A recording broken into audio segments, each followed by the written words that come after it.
Welcome back to Marketing Champions here on Daily Ad Brief. I'm Howard Walpuff, your host. We're talking about marketing with great marketing experts from around the country.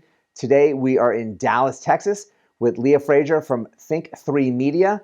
And Leah, welcome to the conversation today. Thank you so much for having me.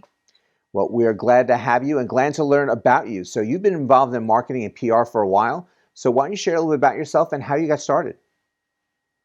Yeah, so I'm an attorney by trade, and so my brain is already very analytical. But I kind of fell into marketing. I became a social media influencer, and I was working with a lot of small businesses that just really didn't know how to tell their message or get their brand out. And as an influencer, I fell into a little bit of journalism and created contacts across media, producers, and editors. And I thought, well, why don't I create a company that can offer a little bit of marketing to help these businesses tell their stories on social media, help them digitally, but also do the communications piece with PR and media outreach because I had all of those contacts. And then I put it all under one umbrella, and that's when Think3 Media was born. Well, it's great to have that much of a resource in you with the people that you're working with and having those different types of resources at your fingertips, the types of contacts that you have.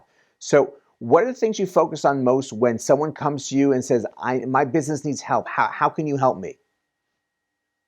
The first thing that I look at is the brand in its entirety. Oftentimes, people think they need help in one area, and we often find that there's a disconnect in the branding aspect or how they're communicating to their audience. And so I won't even talk about marketing per se, sales, social media, PR until we really do a deep dive into, does your brand truly represent what you want it to represent? And are you sending those key messages to your audience in a way that they would know what your brand is without you even having to tell them? And oftentimes I find probably 70% of the time that most small businesses that we work with do not have a solid foundation for what their brand is in its entirety. And you can't market something that's confusing. You just can't. It's very true because people are on a journey. They're looking for information. If they're not going to find it from you, if they're confused or looking at a website they don't understand, they're going to go off and find it from someone else. So you need to be answering those questions for people and making sure that your clients are and their message is getting across to people. Now, over the course of time, marketing has evolved and things are going to evolve over as time continues.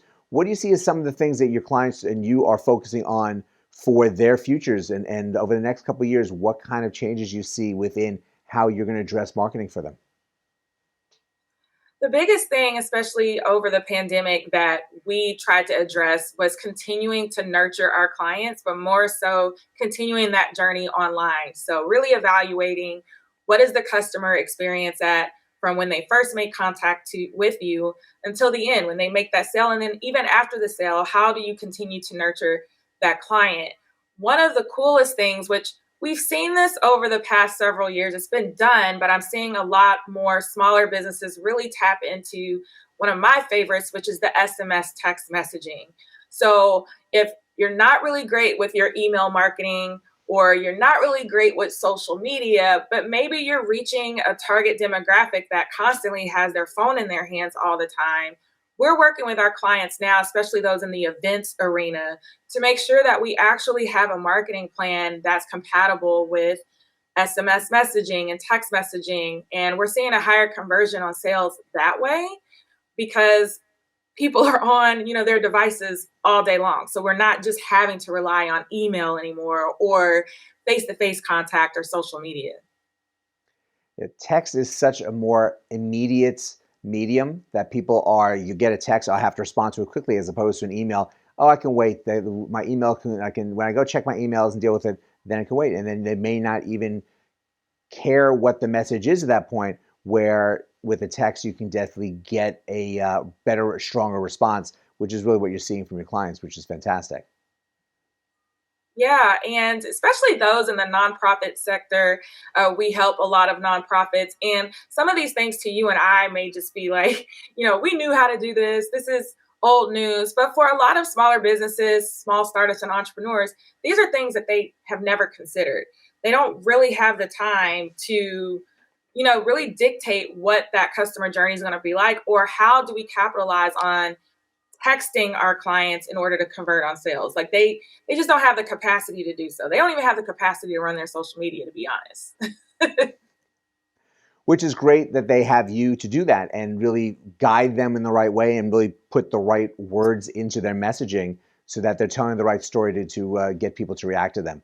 So we really appreciate you sharing your journey and your story and exactly what you're doing with your clients with us today. And thank you for joining us. Thank you so much for having me. I really appreciated the opportunity. And thank you for joining us as well. It's really important that you have the right people helping you with your messaging, getting your messages out in the right places, and getting the response you're looking for. So Leah has a great story to tell and some really great information to share for her clients. There's more information on Daily Ad Brief. But go out, have a great rest of today, and I'll see you next time on Marketing Champions.